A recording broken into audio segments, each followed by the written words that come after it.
congratulations on the show. Thanks. Thank you. I have to say, as someone who suffers from anxiety, this is both a fun watch and not so fun. It's not great for that. Yeah.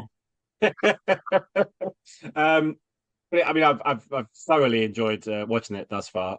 Take me back to beginning, because I know that obviously you've done 3 seasons and you've had the pandemic in between and all that kind of stuff. Take me back to the beginning. What was your elevator pitch to the studios about what you were trying to pull off? Maybe Mickey, I'll shoot that one. Yeah, it was quite a malleable one, to be honest, because me and Conor we were very inexperienced. We obviously had worked in finance before. We had kind of ideas of the kind of show we wanted to create. There were different versions of it. The first thing me and Conrad ever wrote together was something based in finance, and we wrote it as a sort of exercise to see if we could write together, and we could, and we really enjoyed it. I mean, I'll speak for myself, but I think Conrad enjoyed it as well. We continue to do it, so 10 years later, we're still doing it, so like, something went right.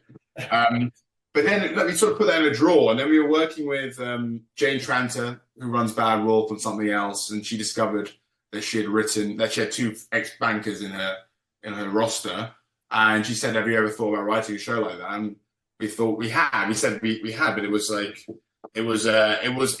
bag of ideas, shall we say? And there's a few things that we wanted to achieve when we wrote this. And firstly, we really wanted to make a like London hangout show, which is ironic because the show is filmed in Wales. But we wanted to make a show about young people in navigating the city, being young, entering into a job for the first time. One of the things that unlocked the show for us really was setting it from the bottom up.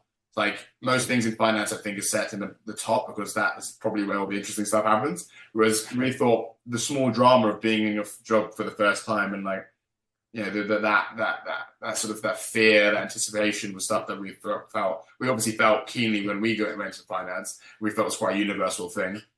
But then in particular the finance, that the ambition that you have to go into it and make that decision about your life when you're like leaving university. It's a decision which is basically comes down to, I want to make money. And it's quite an odd decision to make when you're 21, especially in the climate now, which doesn't really value that kind of decision making in the way that it did maybe in like 1985. So like, what does it look like to be like that in 2020 or 2019 as it was?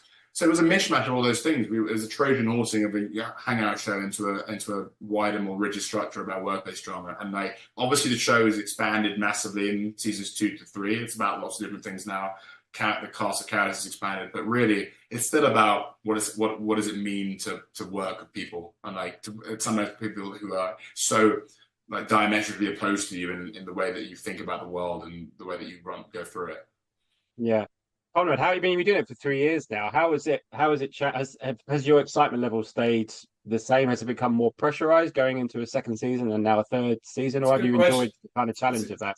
It's a good question. I mean, I think weirdly we feel less pressure, and I think maybe that's a slight. I'm not in any way saying we have total command over what we're doing, because I know the next thing we get ourselves into, we're going to be like, Christ, we don't know anything. But like we do feel a confidence going into season 3 from a production point of view, and the strength of the scripts, where we just felt a lot more confidence in what we were doing. Season 3 was just, we have no guarantee of getting a season 4. We didn't have a guarantee of getting a season 3. Like, none of this is guaranteed. So we very much, our approach to season 3 is, let's put all of the lessons we've learned about what works in the show and what doesn't. Let's take it to the most extreme manifestation of those lessons. And let's leave nothing, just swing and really, really go for it, and throw everything at the wall.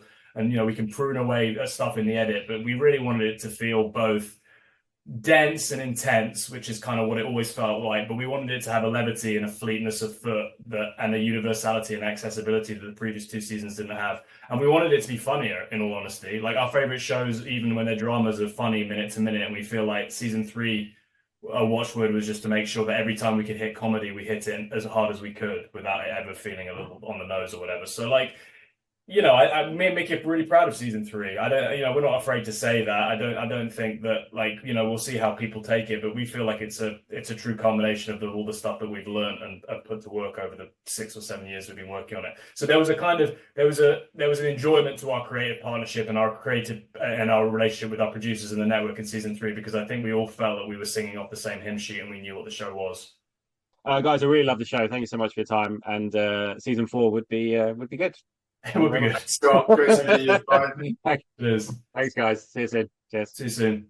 Ladies and gentlemen, you're watching Hey You Guys! Hey, you guys! Hey you guys! Hey, that's what they all say. Hey you guys! Hey, you guys!